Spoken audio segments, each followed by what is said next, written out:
Shalom, shalom, selamat pagi, selamat hari Minggu. Kita akan mulaikan ibadah kita pada pagi hari ini. Kita persiapkan hati dan pikiran kita pusatkan pikiran kita kepada Tuhan.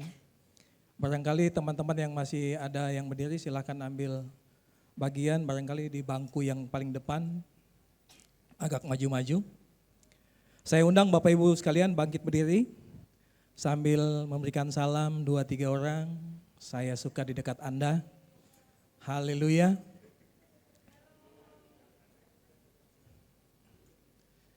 Les.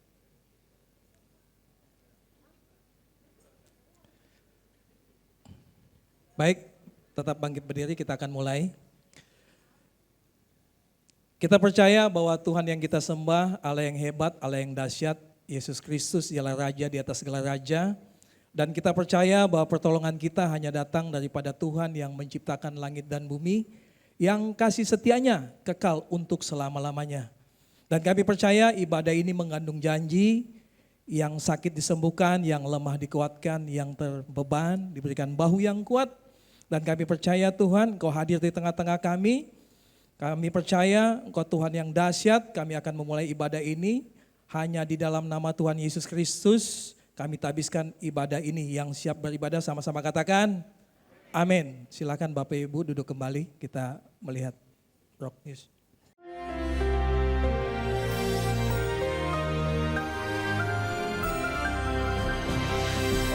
Shalom semua warga kerajaan.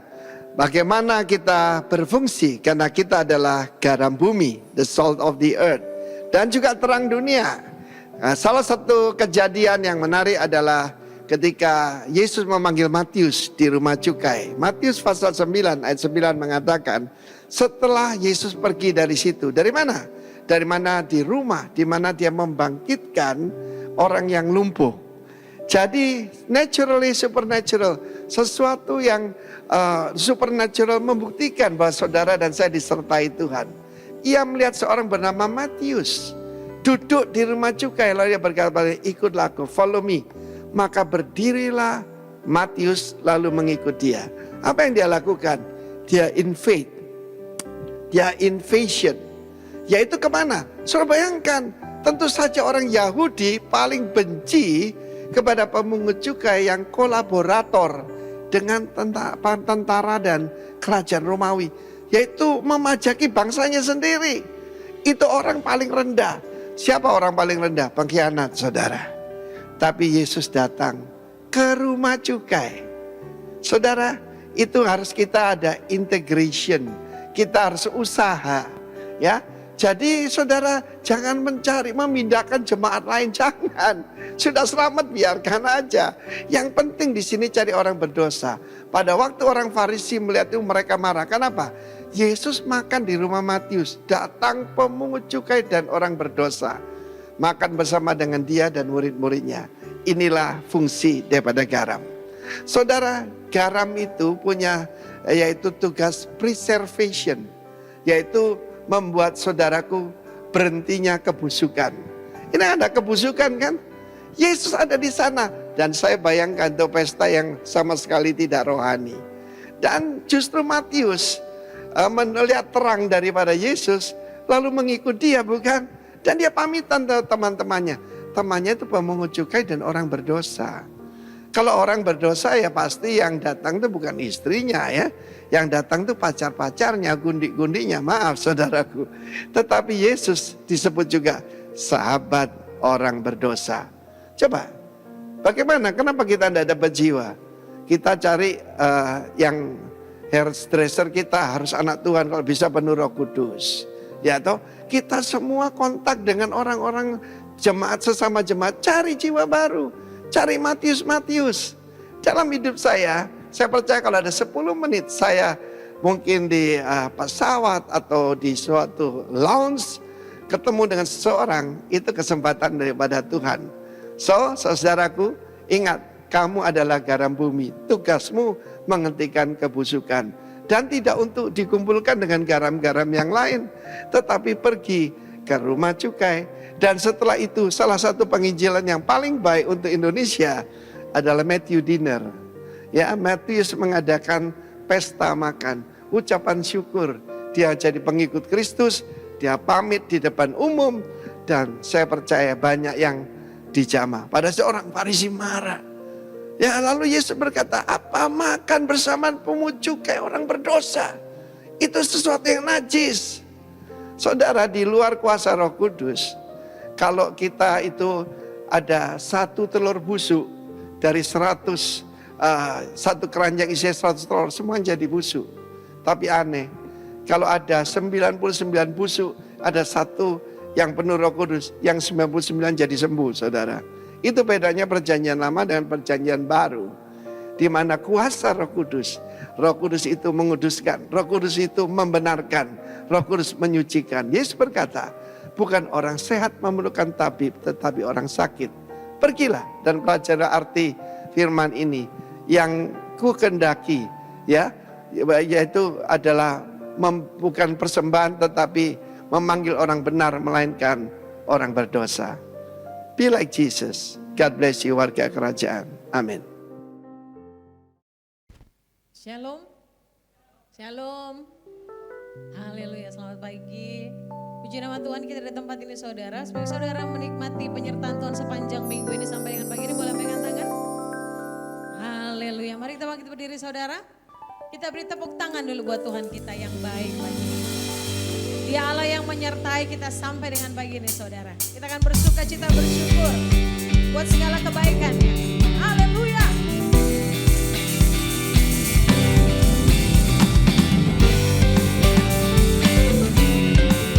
Kami percaya Engkau ada di tempat ini Tuhan, bersama dengan kami.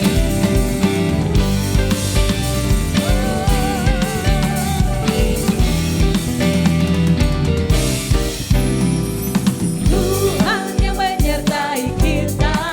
Amin. Allah Maha Kudus.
Engkau, kami sanggup melakukan segala perkara. Lewati air Engkau menolong kami, lewati apa yang Engkau menolong kami. Terima kasih Tuhan. Kami percaya Engkau ada di tempat ini. Terima kasih buat penyertaan. Kami bersyukur.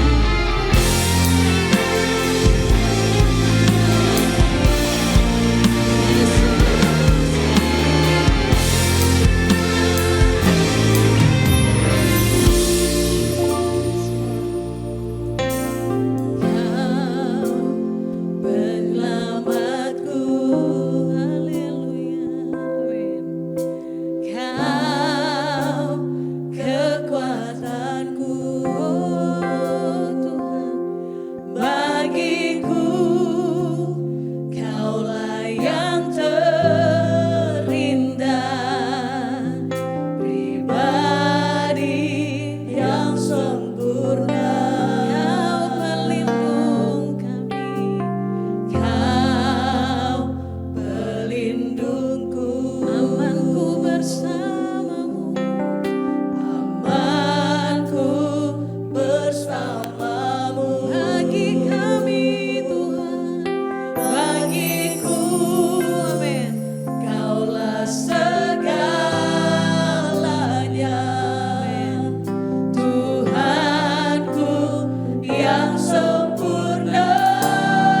hatimu. Panggil namanya, katakan Yesus, Yesus. Amin. Aku di tanganmu, Yesus. Aku di hatimu, Yesus, Yesus. Dia Immanuel, haleluya. Tuhan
haleluya. Dia Tuhan yang melihat hati kita baginya. Yes Lord. Dia Tuhan yang selalu ada buat kita. Yes Lord, yes Lord, yes Lord.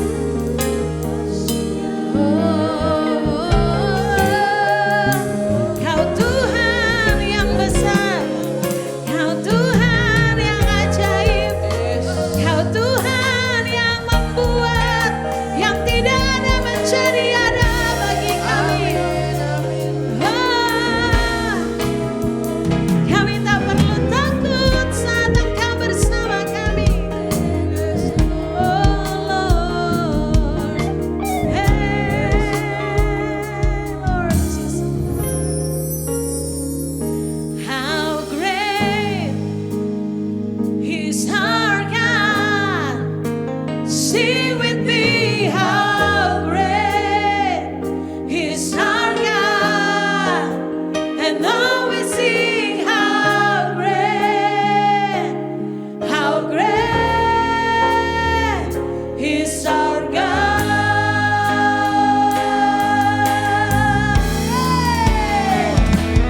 How great is our God. Woo!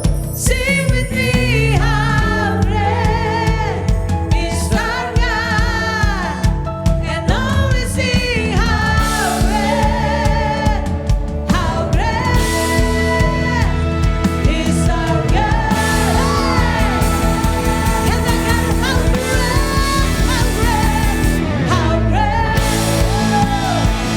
is our God. Amen. Sing with me, how great is our God. And all we sing, how great is our God. Mari dengan segenap hati mengatakan, how great is our God. Sing with me, how great is our God. Amen. And all we sing, how great is our God.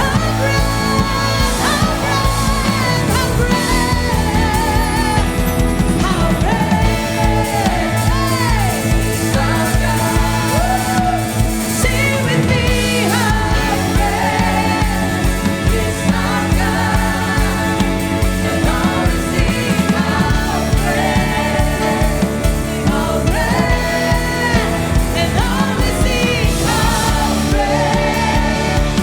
how great, and all we sing, how great is our God.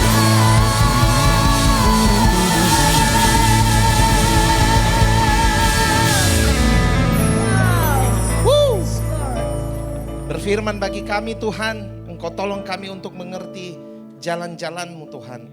Tolong hamba-Mu supaya hamba menyampaikan apa yang Engkau memang ingin untuk disampaikan. Bukan sekedar tema, bukan sekedar judul, tapi apa yang menjadi isi hati-Mu hari ini untuk jemaat di tempat ini. Terima kasih Tuhan Yesus, terima kasih. Kuasai kami semua Tuhan.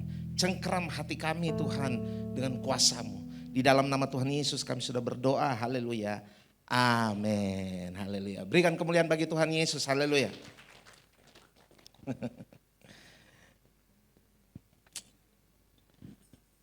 Worship leader saudara powerful, haleluya. Oh iya, powerful. Teman SD saya. Iya. Jadi Ibu Ira ini sejak dari SD saya sudah lihat dia ada potensi-potensi garam. Dia cantik, dia bintang kelas, dia anak ranking-ranking. Dulu kalau kita diuji Undang-Undang Dasar 45, hafal Undang-Undang Dasar 45, dia tim pengujinya. Nggak cuma mau kasih tahu saudara yang berdiri yang kelihatan biasa-biasa saja buat saudara itu orang luar biasa gitu. Orang luar biasa itu. Sampai hari ini dia masih luar biasa. Saya ingat ada satu momen, saya waktu itu, saya ini dari umur 8 tahun saya sudah ada di gereja Pantekosta tuh. Ya karena mama saya, itu ceritanya panjang. Tapi ya saya taunya, saya masuk SD, saya kenal Ira, saya taunya Ira ini gereja ya lain lah, saya tidak usah sebut. Lalu kemudian saya ingat satu kali, jadi saya sudah gereja yang saya digembalakan dulu itu pada tahun itu lagi pakai ruangan di BRI, auditorium BRI. Sekarang itu sudah tidak bisa dipakai gereja. Lalu saya lihat pertama kali, saya lihat dia datang gitu. Ira datang. Kok datang sama siapa itu Ira? Kayaknya ada teman SMP itu namanya Suci ya. Oh betul, iya. Dia datang sama Suci. Saya langsung auto menghindar. Saudara tahu kenapa saya menghindar? Karena saya merasa begini. Saya punya hidup masih berantakan begini. Datang saya punya teman SD yang tiba-tiba masuk ini dan dia lebih sungguh-sungguh dari saya. Ada malunya saya. Jadi saya langsung menghindar, saya rasa malu begitu. Saya rasa malu karena merasa bahwa sudah lebih dulu ada di gereja Pantekosta tapi tidak jadi garam juga. Gitu. Jadi malunya saya. Sekarang sudah jadi garam, haleluya. Baik Bapak Ibu, kalau saudara lihat di Matius 5 ayat 13 itu, di ayat tema saudara, itu di ayat situ ada kata-kata yang mengganggu sebenarnya, ada kalimat yang mengganggu. Kalimat itu bilang begini, jadi ayat itu kan bunyinya begini, kamu itu garam dunia. Jadi saudara di mention oleh Tuhan Yesus sebagai sesuatu yang punya identitas garam dunia. Tapi kemudian Tuhan Yesus bilang gini, sekalipun kamu itu sudah jadi garam, kamu itu punya potensi kehilangan keasinan. Wah itu sesuatu yang gawat sebenarnya. Artinya begini, seumur hidup saudara, saudara boleh diidentifikasi sebagai garam. Iya, seumur hidup saudara, saudara boleh diidentifikasi sebagai garam. Tapi yang menjadi pertanyaan, di sisa hidup saudara, saudara itu jadi garam yang benar-benar asin, atau saudara adalah garam yang kehilangan keasinannya. Which is, saudara ada kehilangan status sebagai garam, saudara tetap saja garam, tapi garam yang kehilangan keasinannya itu tragis. Nah nasibnya menurut kata Tuhan Yesus, bahwa garam yang kehilangan keasinannya itu hanya dibuang dan diinjak orang. Kalau saudara pernah pergi di daerah-daerah pantai ya, saya lihat pertama kali garam yang kehilangan keasinan itu di daerah Maluku. Waktu itu saya pergi di Pulau Buru. Pelayanan di Pulau Buru. Wah, itu pertama kali saya lihat garam yang kehilangan keasinan. Waktu saya lihat itu di tepi pantai itu terus dibilang, ini apa? Dia bilang, garam itu garam itu Pak, garam itu. Tapi susung bisa pakai lah. Makanya di situ saya, garam. Langsung saya ingat ayat ini, kamu seumur hidup bisa saja orang bilang garam tahu dia. Orang Kristen tahu dia, bagus tahu dia. Tapi begini, asin atau enggak? Mestinya kita sebagai garam itu punya kemampuan secara natural dan spiritual untuk berteriak saja tanpa perlu berteriak dengan mulut. Tapi hidup kita, begitu kita muncul ada di situ, itu kayak ada aura yang berteriak pada orang di sesama saudara. Aku asin. Gitu. Tapi kan tidak semua kita seperti itu. Nah saya kemudian merenung, tadi juga saya duduk-duduk situ saya merenung. Saya pikir-pikir, kalau garam kehilangan keasinan itu karena apa ya? Lalu saya lihat, saya baru lihat postingan gereja Anda yang memention nama saya untuk pengumuman hari ini. Nah saya baru lihat itu, ternyata saudara lagi bahas tentang spiritual identity. Nah saya mulai berpikir, pantas. Kenapa kita bisa berpotensi jadi garam yang tidak asin? Karena begini saudara, kita ternyata tidak terlalu mementingkan spiritual identity. Kita lebih mementingkan identitas-identitas kelihatan. Ada celaka-celaka agama yang kita lakukan. Kita seperti orang Farisi yang urus kubur yang dilabur putih. Tapi kita kurang memperhatikan apa yang di dalam. Sehingga kita membangun identitas kita. Itu bukan yang dari dalam. Tapi kita bangun identitas kita pada apa yang dapat dikenali oleh orang-orang sebagai hal yang kelihatan. Kita setengah mati melakukan itu. Kita berjuang keras melakukan itu. Bahkan minta maaf, hamba Tuhan juga kadang-kadang terjebak untuk melakukannya. Saya pernah ada di situ, saya terjebak juga untuk melakukannya. Tapi yang saya mau bilang pada saudara adalah spiritual identity itu jauh lebih penting dari apapun. Kalau saudara bertemu dengan spiritual identity saudara, saudara pasti akan punya kemampuan untuk memancarkan kehidupan seperti apa yang dikatakan dalam Amsal 4 ayat 23. Nah, dari pemikiran-pemikiran itu, saya mengajak saudara untuk bilang gini, apa yang akan saya share kepada saudara pagi hari ini adalah sebenarnya cuma untuk menjaga saudara untuk tetap asin. Jadi supaya saudara tetap garam tapi tetap asin. Jangan sampai garam tapi tidak asin lagi. Saudara tetap menjadi asin. Nah, untuk tetap menjaga keasinan saudara, saya harus mundur ke belakang untuk kemudian memberitahu kepada saudara bagaimana Tuhan mendesain Anda. Apa saja yang Tuhan taruh untuk membuat Anda memiliki potensi keasinan. Kejadian pasal 1. Ikuti saja saya cerita. Nanti kalau saudara butuh baca ayat, nanti baca di rumah ya. Yang penting saya kasih tahu ayatnya. Kejadian pasal 1. Kalau saudara mulai dari kejadian pasal 1, maka kejadian pasal 1 ini, minta maaf sama tukang syuting ya, saya jalan-jalan terus ini. Saya lagi latih kaki. Saya punya kaki habis keseleo. Jadi kalau berdiri terus-terus di satu titik, terasa bengkaknya. Oke. Kalau saudara baca kejadian pasal 1, maka di kejadian pasal 1 itu ada tertulis begini. Diterangkan tentang keadaan bumi belum berbentuk, gelap, kosong, ya kan? Lalu kemudian ada kata-kata begini. Roh Allah melayang-layang di atas permukaan air. Nah, kita baca ini, kita berpikir itu seperti sesuatu keterangan yang tidak penting. Ada roh Allah, itu cuma melayang-layang di atas permukaan air. Sungguh kalau kita baca ini tanpa revelasi, kita baca ini sebagai sesuatu yang tidak penting. Tapi sebenarnya kalau saudara baca dengan teliti, maka saudara akan mengerti bahwa sebenarnya Tuhan sedang menyusun sistem di sini. Sistem keasinan kita disusun di sini. Bahkan alam semesta kita didesain Tuhan untuk menstimulasi, untuk memberikan keasinan kepada kita. Nah mari, roh Allah. Jadi sistem yang pertama di alam semesta ini, sebelum segala sesuatu terbuat, masih dunia ini gelap gulita, belum berbentuk dan kosong. Sudah ada roh Allah. Jadi sistem yang pertama adalah roh Allah. Artinya apa? Hadirat Allah. Hadirat Allah itu yang menjaga keasinan kita. Hadirat Allah. Nah, waktu saya bicara hadirat Allah, terbanyak dari kita berpikir hadirat Allah itu adalah sesuatu yang sensasional, emosional, hanya bisa dirasakan ketika kita ada dalam sesuatu yang rohani. Maksudnya begini, kalau kita ada di gereja, kalau kita ada di ruang doa, maka kemudian kita berpikir bahwa itulah kita merasakan hadirat Allah. Kita selalu mengupayakan hadirat Allah itu dan kemudian berpikir bahwa hadirat Allah itu adalah sesuatu yang membuat kita merinding dan apa. Tapi setelah saya pikir tentang hadirat Allah, nah ini dia.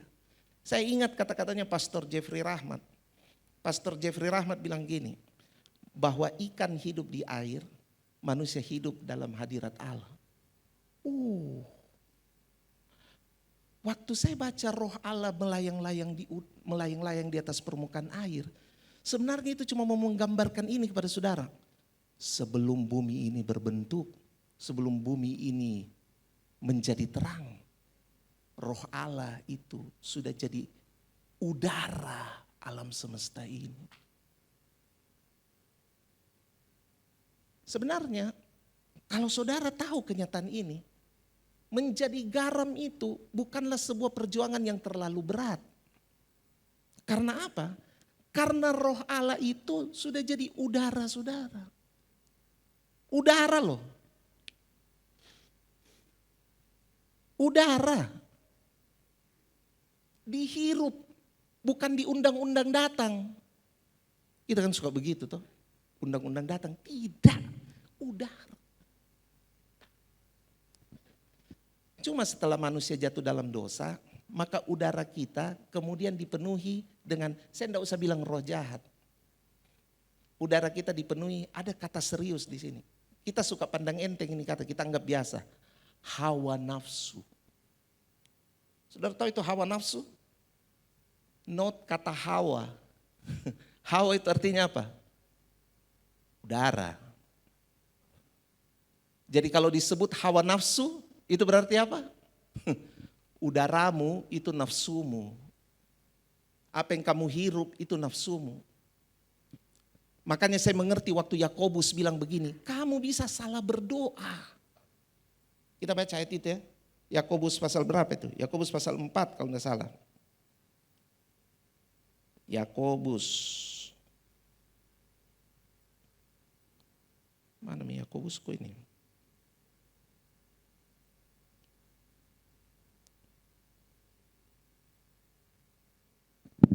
Oh sorry.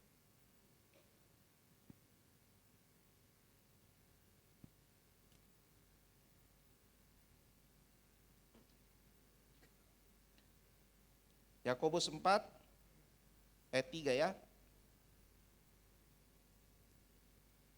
Nah, atau kamu berdoa juga, atau kita baca dari ayat 2 lebih kronologis ya.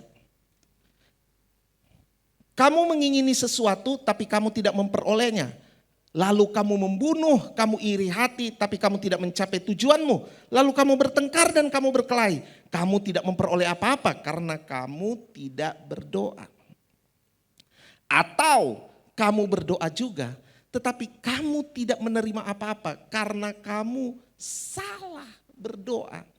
Sebab yang kamu minta itu hendak kamu habiskan untuk memuaskan apa? Hawa nafsu.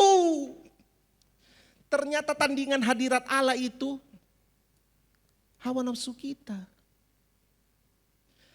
Kebanyakan kita punya doa-doa dinaikkan bukan karena hadirat Allah, tapi karena hawa nafsu.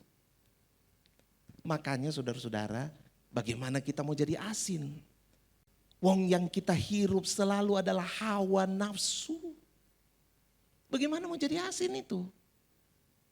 Bahkan dalam kegiatan rohani sekalipun yang namanya berdoa, kita sudah tidak rohani menjalankannya. Karena kita menjalankannya dengan hawa nafsu. Halo? Coba cek. Siapa tahu kita. Kadang-kadang dengan hawa nafsu ini kita suka sekali, kita suka sekali menghakimi orang, kita suka sekali melihat orang itu kurang lah, salah lah. Cuma karena hawa nafsu kita. Kadang-kadang dengan hawa nafsu kita, kita merasa kita lebih baik dari orang lain. Kadang-kadang dengan hawa nafsu kita, kita berupaya untuk mengendalikan orang. Hati-hati saudara, jangan-jangan kita sedang melakukan kegiatan-kegiatan yang justru menghilangkan keasinan kita. Hadirat Allah saudara. Itu yang pertama tentang hadirat Allah. Yang kedua tentang hadirat Allah. Saudara tahu bahwa Tuhan itu pelindung kita, amin. Nah karena dia adalah udara kita, maka dia adalah, saya kemudian periksa kata hadirat Allah ini. Kemudian kata hadirat Allah ini itu kena dengan kata atmosfer.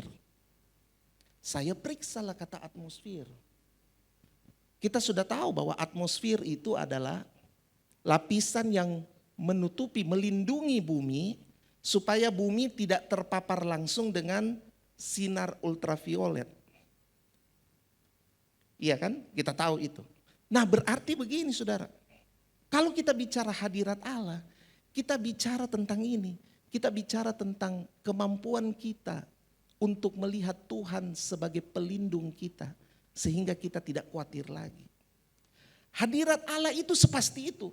Ketika saudara menghirupnya, ketika saudara bernafas olehnya, saudara langsung tahu dengan pasti bahwa perlindungan saudara itu datangnya hanya dari Tuhan. Makanya saya kemudian mengerti mengapa Daud itu waktu jadi raja, bahkan sebelum dia jadi raja, Daud itu kalau mau berperang dia tanya-tanya Tuhan dulu. Itu kan hal yang paling kita tidak suka. Coba saudara pikir, Daud itu pahlawan loh. Daud pahlawan. Tapi waktu peristiwa di 1 Samuel pasal terakhir, kota Siklak terbakar, dia belum jadi raja resmi waktu itu. Mereka tinggal di kota Siklak. Siklak dibakar oleh orang Amalek. Wah, istri-istri dan anak-anak mereka diculik. Dibawa lari sama orang Amalek. Seluruh pengikutnya Daud, itu Alkitab begini. Telah bertekad bulat, pakai kata berikhtiar. Mereka bertekad bulat untuk melempari Daud dengan batu. Oh, saya kalau ada dalam posisi kayak Daud, saya sudah panik. Saya mau dilempari batu ini kau. Terus saya pikir-pikir, saya kan juga orang bisa berperang. Ayo Mi, kita buru dia, kita buru. Pastikan kita langsung memutuskan begitu. Tapi Alkitab tulis begini. Alkitab bilang, Daud menguatkan kepercayaannya kepada Tuhan. Dia bilang Daud menguatkan, apa itu menguatkan kepercayaan? Dia tahu Tuhan atmosfernya. Dia tahu Tuhan atmosfernya. Kalau Tuhan atmosfer saudara, saudara bukan terpapar, saudara memaparkan. Saya cuma bayangkan, saya imajinasikan kalau saya ada di sebelahnya Daud itu. Saya bilang begini, jangan mau kau pakai tanya-tanya Tuhan. Hai kita kau pernah potong kepalanya gue lihat tuh. Hai minta telekang mau pakai cara berdoa. Gaskan Mi. Itu, oke gas.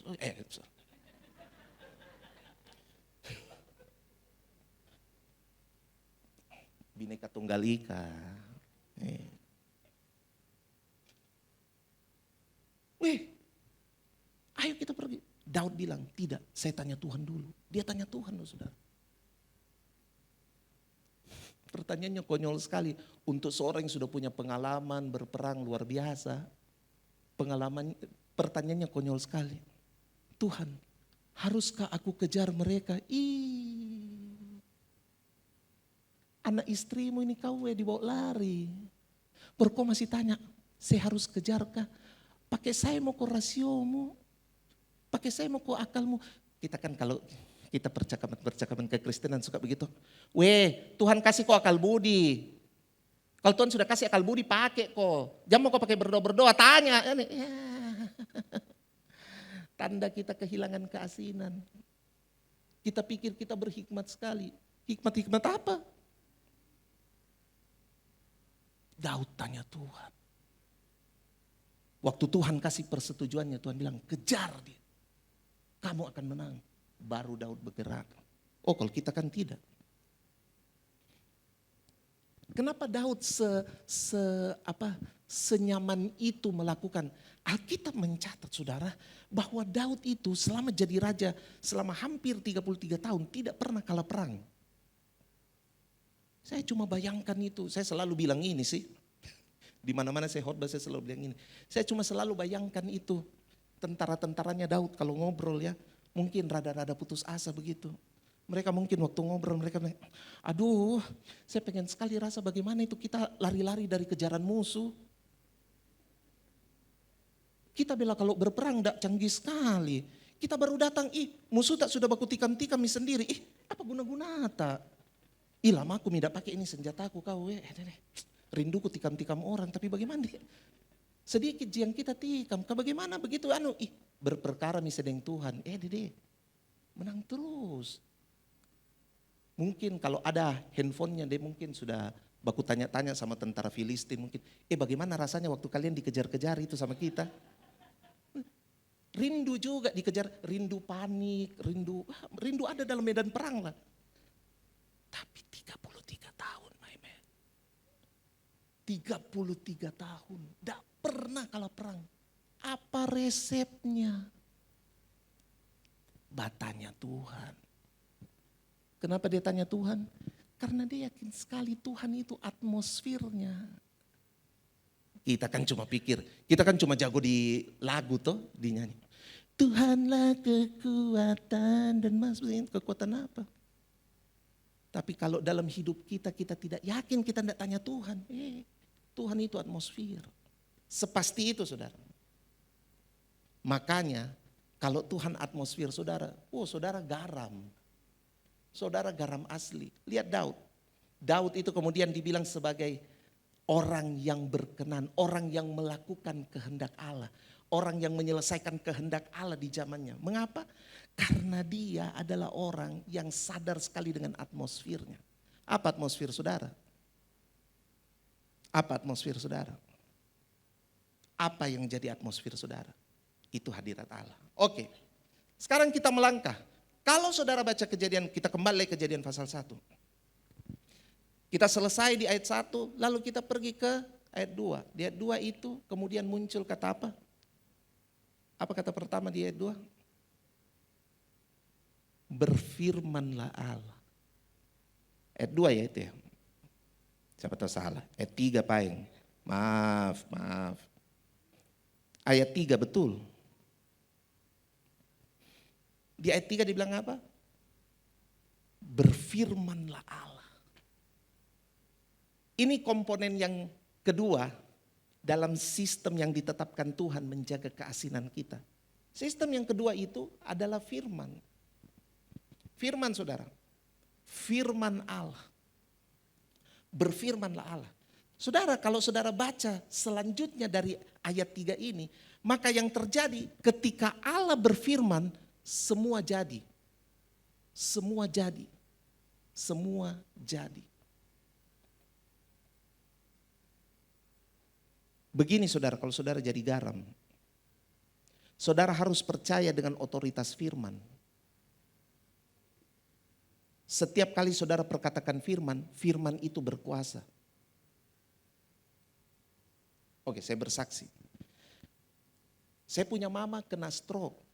Saya puji Tuhan, Dokter Luana salah satu yang sering pernah datang mendoakan mama saya di rumah.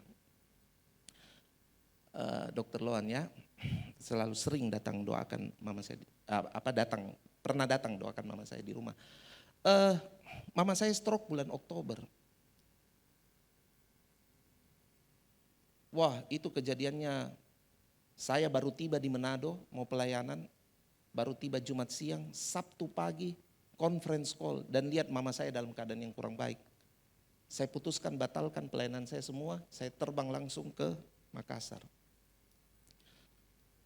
Tapi mama saya sebelum dia kehilangan kesadarannya, dia bilang begini, dia masih sempat bicara, dia bilang begini, mama yakin Tuhan Yesus pulihkan mama sedikit demi sedikit. Ya kita dengar itu sebagai ya amin, amin. Ya. Kita bawa ke rumah sakit, di rumah sakit malah mama saya sudah tidak bisa buka mata, sudah tidak bisa bicara, lidahnya pendek. Kebanyakan orang yang melihat keadaan mama saya, mulai dari orang yang mengunjungi sampai kemudian para dokter, selalu akan berkata seperti ini kepada kami. Siap-siap. Ya kami siap-siap. Intinya dibilang keadaan mama tidak bagus. Dan memang kita akui memang tidak bagus. Memang tidak bagus. 3 minggu ada di rumah sakit, lalu kemudian dia pulang ke rumah. Oke, saya tidak cerita detail. Tapi hari ini saudara-saudara, mama saya sudah bisa bicara, mama saya sudah bisa angkat kepalanya, mama saya sudah bisa duduk di kursi roda dengan kepala yang tegap, dia mencoblos, dia angkat tangannya sendiri. Tangan kirinya yang mati dia sudah bisa angkat sedikit. Dia sudah makan makanan keras, walaupun nasi yang dimasak dengan sangat lembek karena dikasih banyak air. Dia sudah makan makanan yang sangat, dia sudah makan makanan keras. Sonde dia lepas, oksigen sudah tidak pakai. Dia sudah cerewet sekali, walaupun dia komunikasinya memang random. Memang dia bisa komunikasi yang dari zaman dulu ke zaman sekarang kayak menjadi satu kesatuan cerita yang terjadi pada hari ini begitu. Tapi ya memang sudah begitu, tapi paling tidak dia sudah bisa melakukan hal-hal yang dulu kita pikir tidak bakal dia lakukan. Yang saya mau bilang pada saudara, kalau firman bekerja, artinya begini saudara, kalaupun misalnya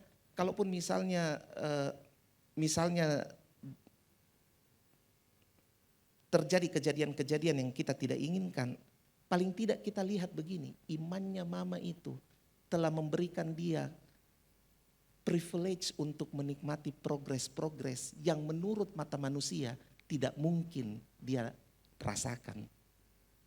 Yes. Itu iman sederhana.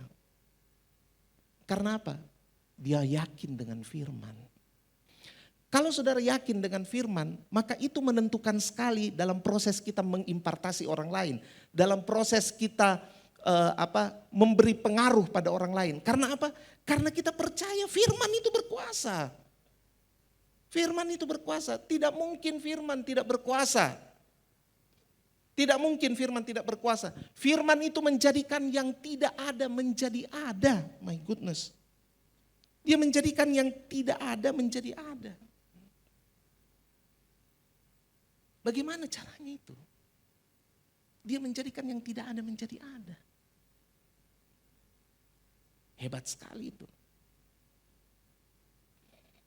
Nah sekarang saya pergi ke Matius 28. Cuma untuk kasih tahu saja sama saudara. Bagaimana saudara menjalani firman itu. Ini Matius 28 ayat amanat agung sebenarnya. Ayat 18. Matius 28 ayat 18. Kalau saudara baca Matius 28 ayat 18, saya tarik satu kata di situ. Ada kata yang namanya kuasa.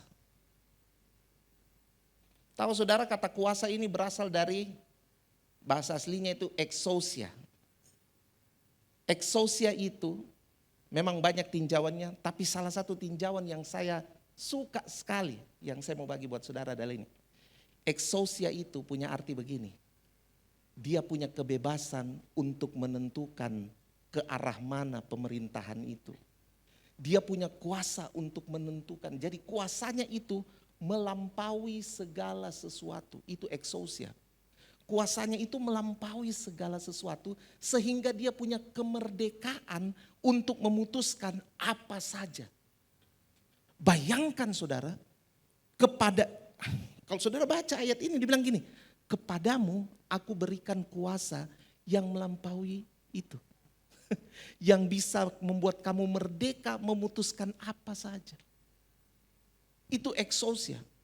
Tuhan kasih kepada kita. Tapi exousia apa? Exousia di dalam kehendak Allah. Bukan exousia di dalam kau punya mau-mau, bukan. Exousia dalam kehendak Allah. Itu berarti begini, kalau saudara punya perkataan firman, saudara bisa memutuskan apapun menurut terang kehendak firman. Saya percaya nasib bangsa kita pun kita bisa putuskan karena firman yang kita lepaskan. Cuma kan kita kurang percaya. Nah satu kali ada dukun baru bertobat. Ada dukun baru bertobat, kemudian dia dengar-dengar tentang peperangan rohani. Waktu dia dengar tentang peperangan rohani, dia tertarik sekali dengan kata ini. Bahwa ada penghulu-penghulu kegelapan di udara. Wah dia langsung connect, dia bilang begini. Besar sekali kuasanya itu doa. Oh kenapa? Jadi dia cerita. Dia punya aktivitas sebagai dukun itu setiap pagi adalah ini. Dia selalu merapal mantra simpan di udara. Jadi ternyata dukun itu punya sistem iCloud. Dia simpan-simpan dia simpan-simpan itu, dia punya rapal-rapal mantra di udara. Dia simpan semua di udara. Nah misalnya ini saya dukunnya, misalnya Bapak Charles ini membutuhkan jasa saya. Kemudian Bapak Charles bilang begini, tolong dulu Pak, guna-gunai dulu itu Pak Hence misalnya. Guna-gunai contoh saya itu. Pak tolong dulu guna-gunai dulu Pak Hence. Oh kamu diguna-gunai apa? Saya mau dia begini-begini lah Pak. Oke. Alamatnya itu Pak Hence di mana? Kau tahu? Alamatnya di sini. Oke. Si dukun ini tidak perlu pergi ke rumahnya Pak Hence atau ketemu Pak Hence. Dia tarik itu mantra sesuai dengan yang Pak Charles minta, sesuai dengan yang Pak Charles pesan, dia tarik itu, seret, dia kasih pindah ke rumahnya Pak Hence. Sistem iCloud. Tarik, lempar, tarik, transfer. Waktu dia bilang gitu, dia bilang gini, sayangnya orang Kristen, harusnya orang Kristen tahu, kalau firman saja itu berkuasa. Wih, kamu punya otoritas itu luar biasa. Ibrani bahkan kemudian mencatat bahwa firman ini menjadikan yang tidak ada menjadi ada. Bayangkan loh, yang tidak ada menjadi ada. Yang tidak ada menjadi ada. Terlebih dengan terang perjanjian baru kita tahu bahwa firman itu adalah Yesus sendiri. Firman itu adalah Yesus sendiri. Oke.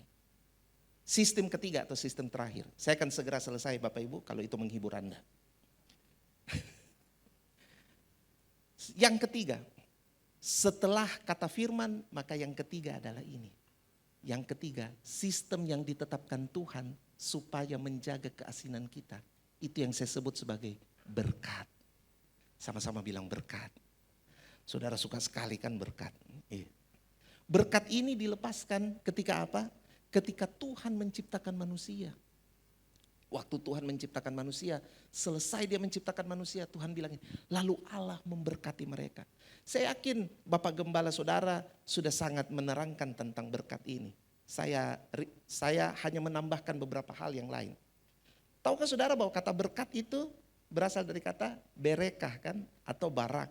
Yang punya arti begini, orang yang bersujud menengadahkan kedua tangannya, tapi saya suka tinjauan yang ini. Menengadahkan kedua tangannya, lalu kemudian apa? Menerima sesuatu yang ilahi. Ini prinsip jadi asin. Kamu harus tahu berkat tidak pernah datang dari hal jasmani. Berkat itu selalu dari hal yang ilahi. Karena berkat itu adalah berkat dari Tuhan itu. Karena dia berasal dari hal yang ilahi, dia tidak mudah hilang. Kenapa kita selalu berpikir bahwa berkat datang dan pergi? Karena kita sedang melihat buahnya berkat, bukan berkatnya. Kita selalu berpikir berkat itu adalah sesuatu yang kita tampak mata, sesuatu yang kasat mata. Saudara, dengan menaruh spiritual identity kepada saudara sebagai garam, itulah berkat pertama saudara. Sadar itu dulu. Jangan buru yang kelihatan dulu. Bukan berarti yang kelihatan tidak penting, penting juga. Tapi untuk grab yang kelihatan itu, saudara harus mengerti prinsip utamanya. Ada spiritual identity saudara. Saudara menerima sesuatu yang ilahi. Yang pertama, berkat tidak pernah datang dari alam-alam yang kelihatan. Berkat itu selalu datang dari alam ilahi. Orang saja yang nyembah-nyembah setan mengerti kok. Coba saudara pikir, orang yang mau jadi kaya, orang yang mau bisnisnya sukses, pergi ke Gunung Lawu, bahkan kasih tumbal mungkin salah satu anggota keluarganya jadi tumbal. Supaya apa? Supaya bisnisnya laku. Supaya dia sukses. Supaya dia berhasil. Dia datang ke alam spiritual. Orang saja yang punya tujuan-tujuan sesat begitu. Pergi ke alam itu. Dia tahu bahwa berkat itu selalu datang dari alam ilahi. Man, kita punya berkat itu dari alam ilahi. Berkat selalu datang dari alam ilahi. Itu satu. Berkat selalu datang dari alam. Yang kedua adalah ini. Saya suka sekali begini. Berkat itu sebenarnya menunjukkan kepada kita bahwa kita dilantik oleh Tuhan dan memiliki otoritas. Karena ada kata apa saudara? Kalau saudara mau terima berkat, saudara harus bersujud. Saudara harus bersujud dan mengangkat kedua tangan saudara. Apa artinya itu saudara? Saudara dilantik oleh Tuhan. Ternyata berkat itu saudara dilantik untuk menerima otoritas ilahi. Saya menyebut alam berkat itu sebagai alam otoritas. Jangan berpikir alam berkat itu cuma alam menerima. Tidak sereceh itu berkat my friend. Berkat itu adalah alam otoritas. Makanya kemudian begini, waktu Yesus datang, ingat Yesus bicara sama Petrus. Matius berapa? 16. Yesus bicara sama Petrus, Yesus tanya, siapakah aku ini? Lalu Petrus buat pengakuan, engkaulah Mesias, anak Allah yang maha tinggi. Langsung Yesus bilang apa? Bukan kamu yang bilang gitu, tapi rohku. Tapi roh Allah yang mewahyukan itu kepada kamu. Lalu Tuhan Yesus bilang gini, mulai hari ini kamu bukan Simon lagi. Saudara tahu arti nama Simon? Arti nama Simon itu sebenarnya bagus. Arti nama Simon itu Shimon, berasal dari sebuah kata yang orang Yahudi selalu gaungkan. Shema. Shema itu artinya dengar. Tapi menurut pemahaman Yahudi, Shema itu bukan cuma dengar ini. Menurut orang Yahudi, Shema itu adalah dengar, respon, kerjakan. Kalau kita tidak berujung pada melakukan apa yang kita dengar, maka menurut tinjauan orang Yahudi, Anda belum dapat dikategorikan sebagai Shema. Kalau Anda cuma dengar saja, makanya Yakobus bilang kan, jangan firman itu cuma didengar. Iya tak? Makanya itu karena tinjauan kata itu memang seperti itu. Shema itu bukan cuma ini. Shema itu dengar, kerjakan, lakukan. Kalau Anda tidak melakukan salah satu dari ketiganya, Anda tidak dapat dikategorikan sebagai sudah Shema. Jadi arti kata Simon ini adalah ketaatan. Tapi ternyata menurut Yesus, ketaatan harus naik langkah. Kalau kamu taat, langsung Yesus bilang gini, mulai sekarang kamu adalah Kefas. Mulai sekarang kamu adalah batu karang, kamu Petrus, kamu Petra. Kamu mulai sekarang adalah batu karang. Ketaatan menjadi batu karang. Dan di atas dasar ini, di atas batu karang ini, aku akan mendirikan gerejaku. Yang menarik adalah ini, dia bilang, aku akan mendirikan jemaatku dan alam maut tidak dapat menguasainya. Kalau saudara jalan di alam berkat, Tuhan Yesus memang jujur kasih tahu, alam maut mau sekali ganggu. Tapi Tuhan Yesus juga bilang, kalau kamu berdiri di atas batu karang itu, which is Yesus menyediakan kepada kita dasar yang teguh dalam firman-Nya, ingat? Dasar yang teguh dalam firman-Nya. Maka Yesus bilang begini, alam maut memang mau mengganggu, tapi alam maut tidak dapat menguasaimu. Haleluya. Alam maut tidak dapat menguasai saudara. Saya langsung ingat ayat ini. Yesaya 54 ayat 17. Yesaya 54 ini alam berkat saudara. Yesaya 54 ayat 17 berkata demikian. Setiap senjata yang ditempa terhadap engkau tidak akan berhasil. Oh, Alkitab jujur pada saudara. Alkitab bilang, memang ada senjata-senjata yang akan ditempa untuk menghadapimu. Memang Alkitab jujur. Alkitab tidak pernah kasih sembunyi-sembunyi fakta ini saudara. Memang ada senjata-senjata. Saya mau kasih tahu pada saudara, ini serius sekali. Memang ada senjata-senjata yang ditempa untuk menghadang saudara. Ada itu memang. Tapi Alkitab bilang gini. Biar lagi senjata dipersiapkan. Tapi mereka tidak akan berhasil. Selama kamu berjalan pada alam berkatmu, selama kamu berjalan pada alam otoritasmu, tidak akan berhasil. Kamu tetap berjalan sebagai garam, kamu tetap menjadi orang yang menaruh impartasi-impartasi ilahi. Tidak akan berhasil. Alkitab akan melanjutkan. Dan setiap orang yang melontarkan tuduhan melawan engkau. Orang Kristen kan selalu dituduh-tuduh toh. Sehat ji itu hidup tak kalau dituduh, tidak apa-apa ji. Setiap kali kita dituduh, kita akan selalu bilang, oh terima kasih Tuhan, saya masih Kristen. Kecuali kalau saudara buat dosa. Tapi selama saudara tidak buat dosa, biasa aja itu. Alkitab memang sudah kasih tahu. Nanti akan ada orang yang melontarkan tuduhan melawan engkau. Dalam pengadilan sekalipun. Tapi dia bilang gini, akan engkau buktikan salah. Wow, akan engkau buktikan salah. Itu alam berkat. Akan engkau buktikan salah.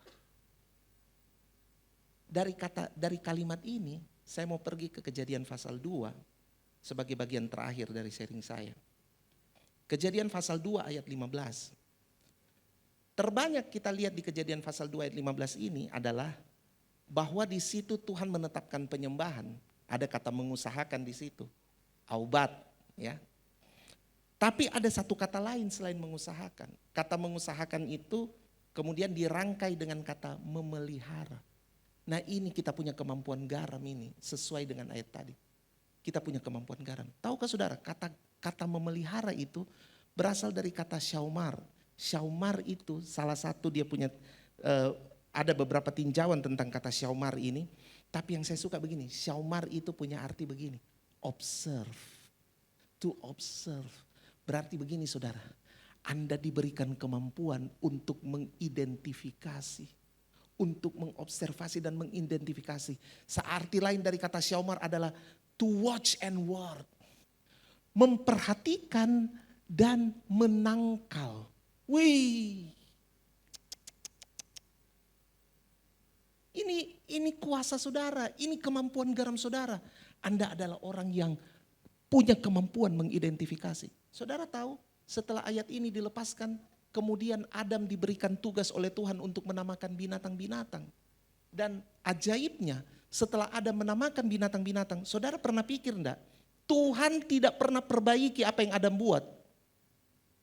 Tuhan tidak pernah bilang gini, aduh salah itu kau kasih nama kecoa, tidak cocok kayaknya. Enggak. Tuhan setuju saja dengan apa yang Adam buat.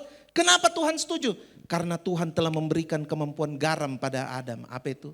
Mengidentifikasi. Itu alam berkat.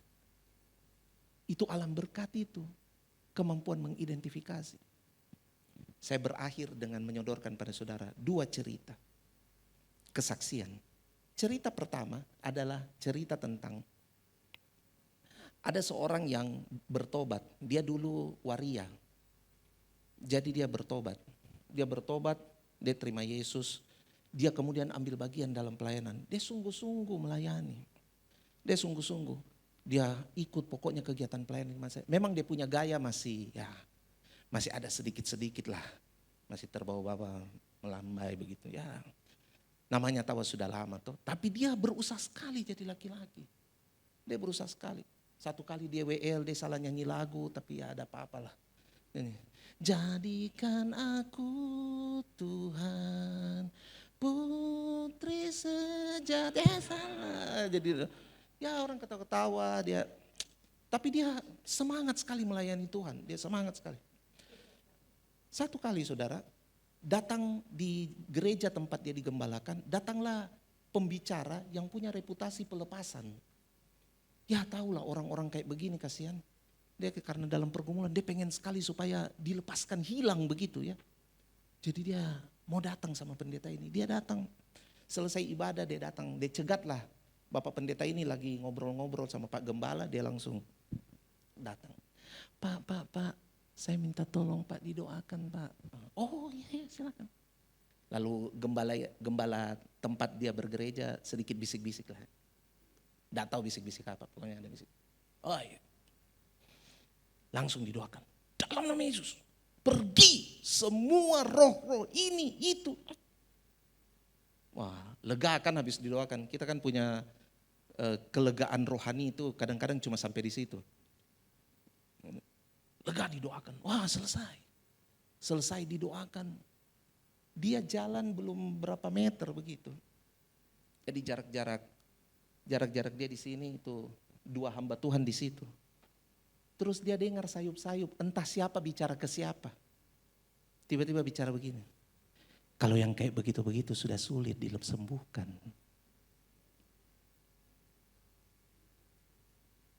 Dia dengar, dia lari, dia menangis.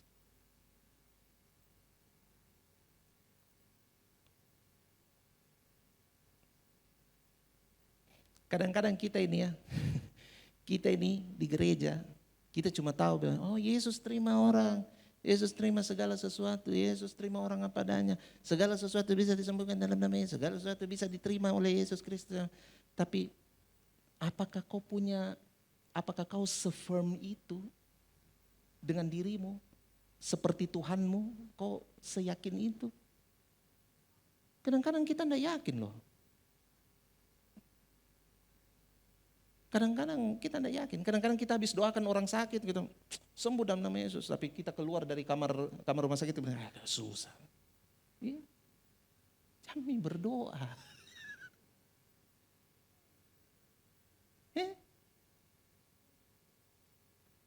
Tidak hidup dalam alam berkat.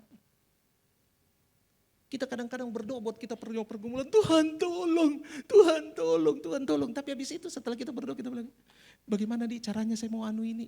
Tetap juga tidak percaya. Kita memang tidak percaya. Susah sekali kita percaya. Susah kita percaya. Nah cerita keduanya itu ini. Anak itu tidak ada lagi di gereja. Lari. Dia tidak mau lagi ke gereja. Dia tidak mau pelayanan. Kemudian teman-temannya, untung teman-temannya masih peduli. Teman-temannya pergi cari. Pergi cari dia, wah dia sudah mulai masuk sedikit-sedikit dalam kehidupan lamanya. Langsung mereka berkata, Tuhan Yesus masih sayang kau, Tuhan Yesus masih begini. Langsung berhenti. Terus dia punya kata, dia bilang gini, memang cuma Tuhan Yesus yang sayang gue, tapi lo semua gak sayang gue. Wah. Tapi langsung ada salah satu dari kelompok anak itu dapat hikmat. Iya, memang benar. Tuhan Yesus yang paling sempurna sayang kamu. Makanya kamu masih mau mendukakan hati Tuhanmu karena ini. Jangan sia-siakan apa yang Tuhan sudah lakukan pada dirimu. Wah, dia langsung jadi sadar. Sejak itu pelan-pelan dia kembali ke gereja. Cerita kedua ini sebenarnya mau bilang pada saudara begini. Ketika saudara jadi garam, saudara itu selalu always point to Jesus. Yes, saudara itu selalu menunjuk pada Yesus. Selalu menunjuk pada Yesus. Saya tutup dengan kata ini. Kalau di Matius 28 ayat 19 itu ada kata, pergilah, jadikanlah seluruh bangsa muridku. Kata pergi itu menurut bahasa aslinya itu pakai kata poriomohai kalau tidak salah. Poriomohai itu punya arti begini. Menjalani sebuah jalan yang telah dilewati oleh sang jalan itu lebih dulu. Kamu menjalani jalannya Yesus dulu. Kamu mengikuti jejak-jejak Yesus. Dan menurut kata Amsal bahwa jejak-jejaknya Juru Selamat itu adalah jejak-jejak yang meninggalkan lemak. Saudara tahu itu lemak?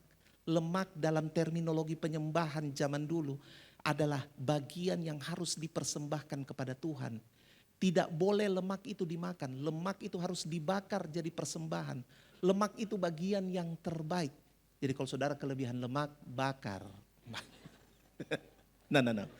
Saya cuma nak mau saudara terlalu. Jadi saudara, saya juga Ji. Jadi kalau saudara jadi persembahan yang terbaik itu ada pada lemak itu. Nah Alkitab bilang jejak-jejakmu Tuhan itu meninggalkan lemak. Meninggalkan apa? Meninggalkan yang terbaik. Tergantung kamu mau pergi atau tidak. Karena waktu kamu pergi, kamu sedang mengikuti jejak-jejak yang meninggalkan lemak itu. Untuk kemudian membuat kamu tidak kehilangan keasinan. Tapi betul-betul menjadi garam. Betul-betul ketika kamu muncul, orang berasa seperti seakan-akan kamu sedang berteriak pada sekitarmu. Aku asin, aku asin. Karena apa? Kita tidak pernah kehilangan keasinan. God bless you. Mari kita berdoa Bapak Ibu sebelum saya serahkan pada Bapak. Kami sungguh-sungguh mohon pertolongan-Mu untuk kami berjalan sebagai orang yang menggarami dunia ini. Tolong kami ya Tuhan. Hamba berdoa agar setiap kami memperoleh terang dan revelasi Tuhan untuk apa yang menjadi isi hati-Mu pada siang hari ini. Jadi tolong kami ketika kami makan dan minum perjamuan kudus-Mu ya Tuhan. Kami melihat diri kami dalam terang ilahi dari sistem yang Tuhan tetapkan. Kami harusnya ada dalam hadirat Tuhan. Kami punya firman yang membentuk kami. Tapi juga kami hidup di alam berkat, alam otoritas ilahi ya Tuhan. Terima kasih ya Bapa. Bagimu segala pujian, hormat dan kemuliaan. Dalam nama Tuhan Yesus kami sudah berdoa. Amin.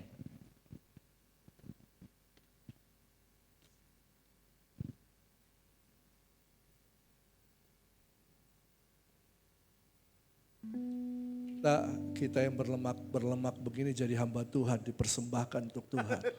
Haleluya. Ya, terima kasih Bapak Albert Lintang, Aka Dance, Aka Ale. Ya, itu yang terkenal dulu waktu saya masih kuliah, beliau sudah jadi well yang luar biasa, punya band dan sebagainya. Saya mengikuti jejaknya, jejak yang terbaik. You are here to be salt seasoning. kata firman Tuhan. That brings out the God flavors. Jadi garam, kalau kita menjadi garam, kita mengeluarkan rasa Tuhan, rasa Kristus. Amin. Mari kita siapkan perjamuan kudus. Kok saya lupa di sana perjamuan kudus.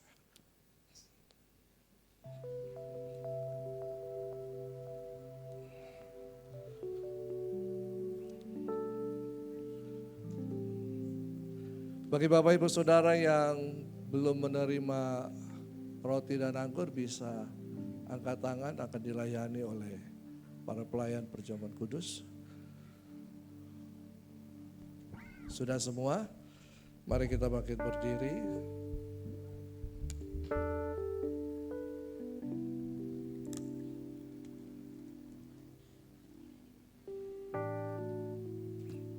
Perjamuan kudus bukan liturgi biasa, bukan tradisi keagamaan. Tapi di sini kita mengingat kembali karya Kristus.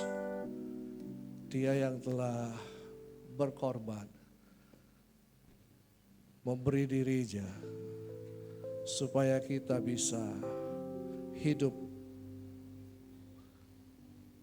dan bisa mengeluarkan rasa Kristus itu. Kristus ada di dalam saya dan saudara. Amin. Kita percaya bahwa ketika kita bersekutu dengan tubuh dan darah Kristus, kita mengingat kembali apa yang Yesus kerjakan. Kami bersyukur Tuhan, terima kasih untuk tubuhmu dan darahmu. Kami akan bersekutu dengan tubuhmu dan darahmu. Dan kami percaya rohmu, kehidupanmu dalam kehidupan kami.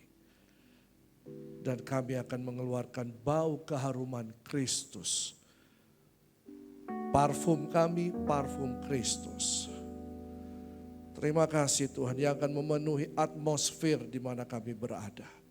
Dan orang akan menikmatinya. Kami bersyukur untuk itu. Mari kita angkat roti ini, lambang daripada tubuh Kristus. Terima kasih Tuhan. Sebab apa yang telah kuteruskan kepadamu telah kuterima dari Tuhan. Yaitu bahwa Tuhan Yesus pada malam waktu ia diserahkan, mengambil roti. Dan sesudah itu ia mengucap syukur atasnya, lalu memecah-mecahkannya dan berkata, inilah tubuhku yang diserahkan bagi kamu. Perbuatlah ini menjadi peringatan akan aku. Bukankah roti ini adalah lambang daripada tubuh Kristus yang telah dikorbankan bagi kita semua? Mari kita makan bersama dalam nama Tuhan Yesus Kristus. Terima kasih Tuhan.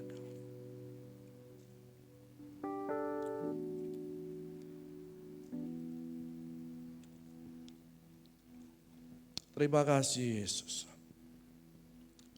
Terima kasih Tuhan. Kami bersyukur untuk tubuh-Mu.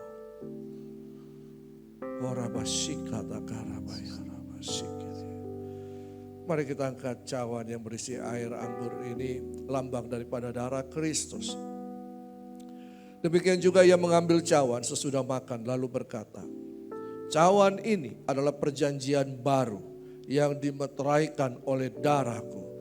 Perbuatlah ini setiap kali kamu meminumnya menjadi peringatan akan aku. Percayakah saudara bahwa darah Kristus telah dicurahkan bagi kehidupan saya dan saudara, yang menyelamatkan saya dan saudara dan memberikan kehidupan Kristus dalam kehidupan saya dan saudara? Mari kita minum bersama dalam nama Tuhan Yesus Kristus. Haleluya. Terima kasih. Terima kasih Yesus. Ora basyika takara.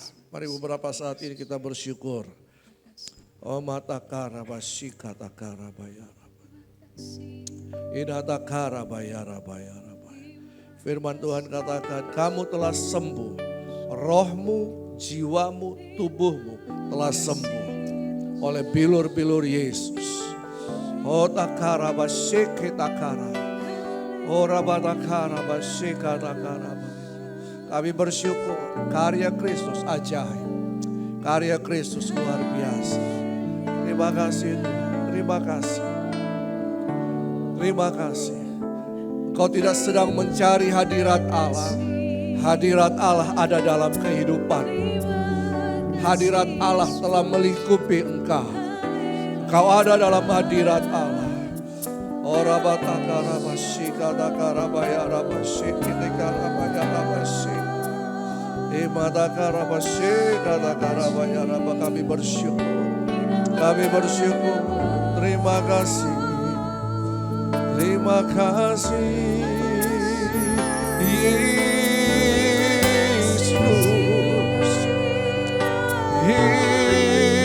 Yesus.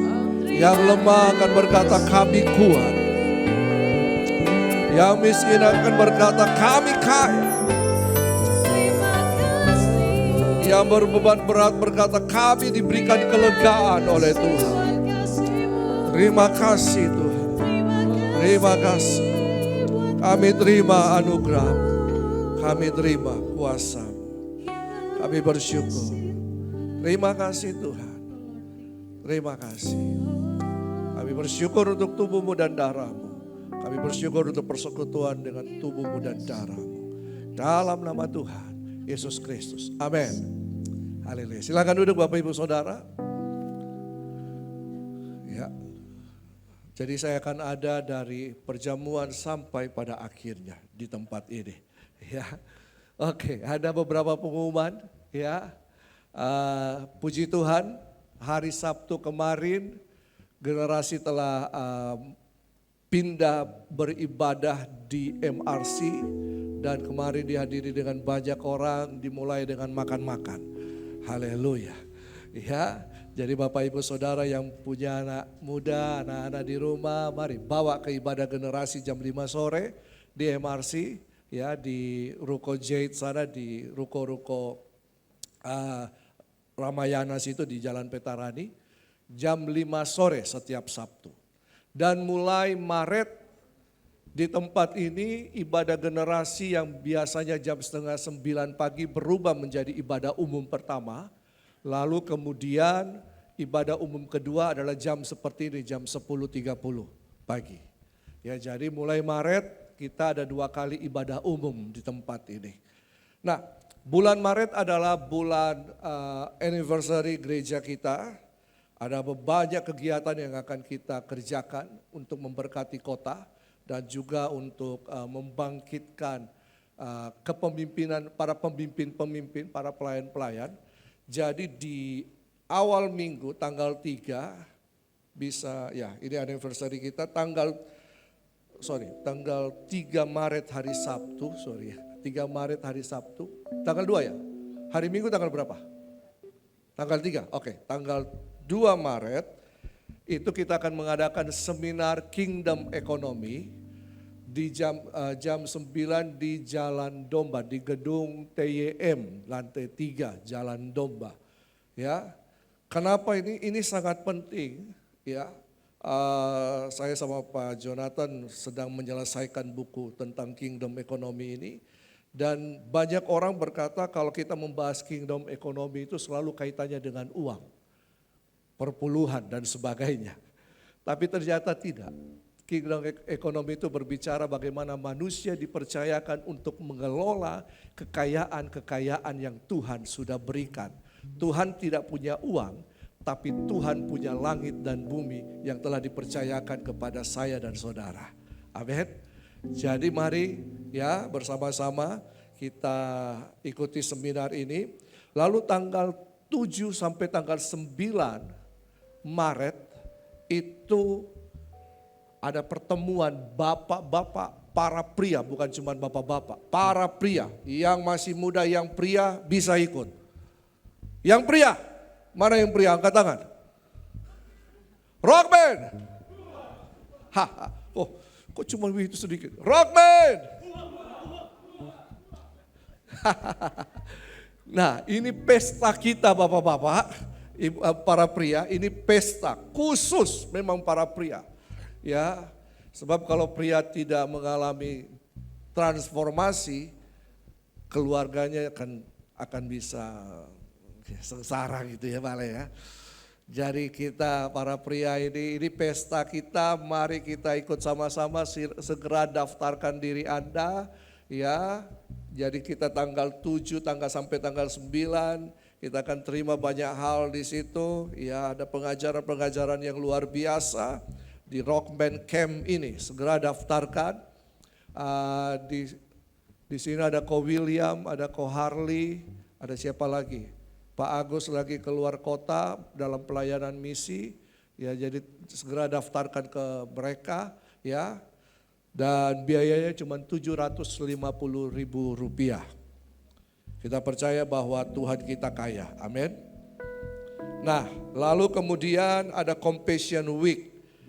Nah dalam Compassion Week ini itu ada donor darah dan pembagian sembako direncanakan untuk mereka yang tinggal di sekitar MRC sana di kelurahan apa saya lupa, kelurahan apa itu? Masale, kelurahan Masale. Ya, jadi direncanakan akan dibagi sembako di situ. Nah, kalau Bapak Ibu yang ingin terlibat bisa nanti hubungi Ola dan Milka ya. Ada beras, minyak, gula kalau nggak salah ya. Nah, lalu tanggal 22-23 ada seminar leadership di Hotel Maiko yang akan dibawakan oleh Bapak Gembala Senior, Bapak Pendeta Timotius Arifin dan Bapak Pendeta Roni Daud Simeon. Ya, kalau orang Makassar Simeon, bukan Simeon ini Simeon. Ya, jadi akan bagaimana leadership ini, para hamba-hamba Tuhan di kota, para pelayan-pelayan, bahkan seluruh jemaat Tuhan bisa ikut terlibat di sini. Nah, lalu kemudian tanggal 29 Maret ada ibadah Jumat Agung, ibadah Padang akan dilakukan di wisata kebun. Ya, sana jadi nanti tiap-tiap kakak akan membawa makanan sendiri-sendiri ke sana, ya. Ya, dan gereja juga akan menyiapkan bagian yang gereja akan siapkan. Kita akan ibadah Padang di sana. Dan kemudian tanggal 31 Maret ibadah Paskah di tempat ini. Jadi Bapak Ibu bisa menabur baik keuangan, tenaga, doa, apapun. Karena ini perayaan ulang tahun kita, ulang tahun bersama. Jadi apapun Bapak Ibu bisa kerjakan. Bapak Ibu membagikan flyer acara-acara kita kepada teman-teman yang lain, itu juga sudah ikut terlibat. Ikut bantu-bantu atur kursi saja sudah terlibat ya. Apalagi kalau mau menabur secara keuangan, ada baju kaos yang juga disiapkan, silakan. Tidak memaksa Bapak Ibu Saudara, tapi karena ini adalah ulang tahun rumah kita, gereja kita, mari kita terlibat bersama-sama dengan apa yang kita bisa kerjakan. Amin. Ya. Dengan apa yang bisa kita kerjakan. Apa yang Bapak Ibu bisa kerjakan, silakan kita sama-sama. Ya, mungkin ada yang saya cuma bisa berdoa untuk acara ini. Silakan, ya, doakan acara ini, ya, sehingga apa tadi Pak Albert bilang, kita harus berdoa supaya terjadi terobosan-terobosan. Ya, amin. Bapak Ibu bisa mengundang teman-teman, itu juga bisa. Silakan, ya, silakan. Yang penting semuanya ikut terlibat. Ya, keterlibatan Bapak Ibu Saudara sangat-sangat dibutuhkan untuk ulang tahun kita di bulan Maret ini. Dan semuanya itu tujuannya untuk memberkati kota. Ya, kalau kita terlibat berarti kita sudah ambil bagian untuk memberkati kota. Bapak Ibu bisa, saya cuma bisa donor darah, silakan. Ya, mau berapa cc? Silakan. Jangan ya, sesuai ukurannya. Jadi silakan, ini tidak dipaksa ya, tidak dipaksa tapi keterlibatan kita membuktikan bahwa kita mengasihi Tuhan dan jemaat lokal di tempat ini. Oke, kita akan ada pengumuman lain, Dadah. Ada yang ulang tahun? Dalam minggu ini kita akan doakan. Ulang tahun, HWA. Aldi ulang tahun? Kapan? 12. Kita doakan Aldi. Ayo, kita doakan persembahan, kita doakan Aldi. Siapa lagi yang berulang tahun? Mana Felix? Felix kemarin. Kita doakan Felix juga. Charles ulang tahun pernikahan katanya tanggal 13. Ayo kita doakan semua di sini ya. Ya. Kita doakan persembahan, kita doakan mereka yang berulang tahun.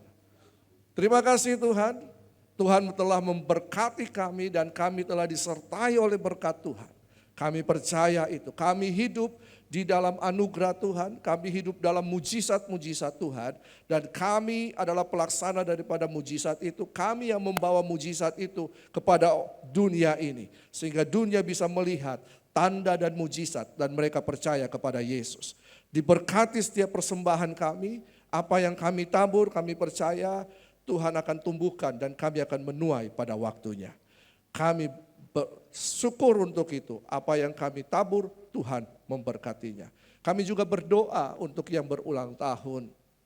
Untuk Pak Aldi, untuk Pak Felix, Tuhan berkati kehidupan mereka.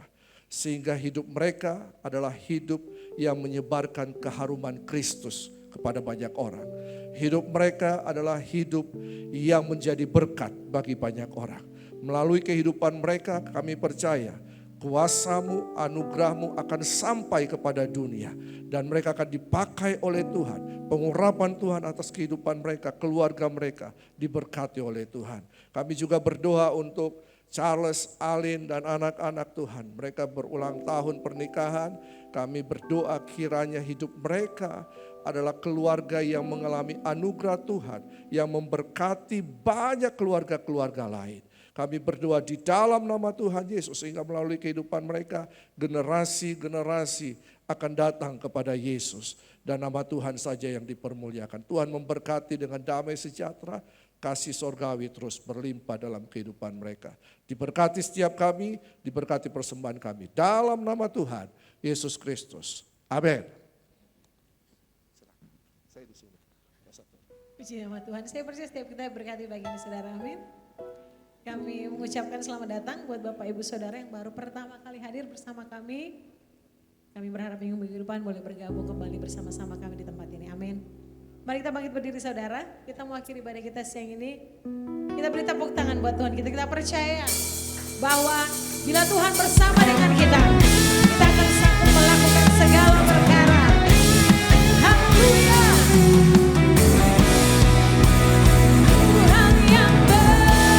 Sebab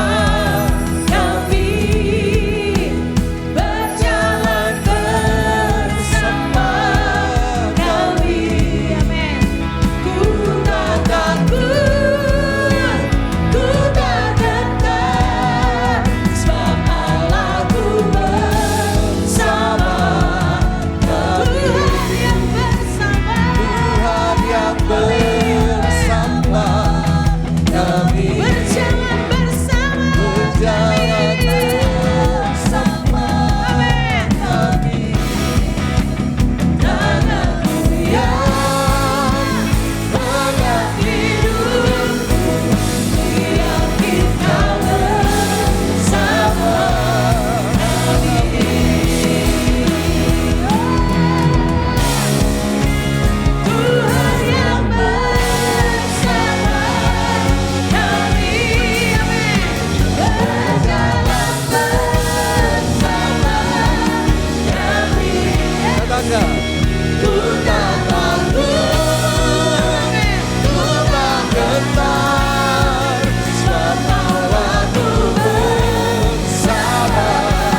Mutialah kamu, rukunlah kamu.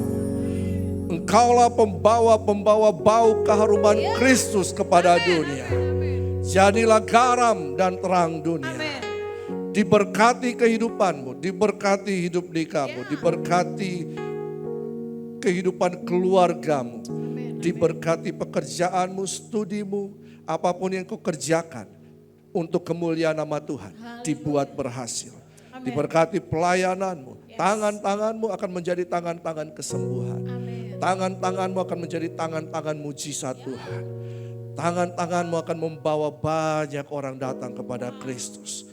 Dan melalui perkataanmu akan membangkitkan semangat orang lain. Perkataanmu akan menyembuhkan hati yang terluka. Perkataanmu adalah perkataan yang membangun. Perkataanmu adalah perkataan Kristus. Firman yang keluar yang menciptakan apa yang tidak ada menjadi ada. Perkataanmu adalah perkataan yang penuh dengan kuasa. Kau sehat, kau kuat, kau diberkati Tuhan. Dan sekali percaya Yesus, tetap untuk selama-lamanya. Dalam nama Bapa, Putra, dan Roh Kudus. Dan di dalam nama Tuhan Yesus Kristus. Amin.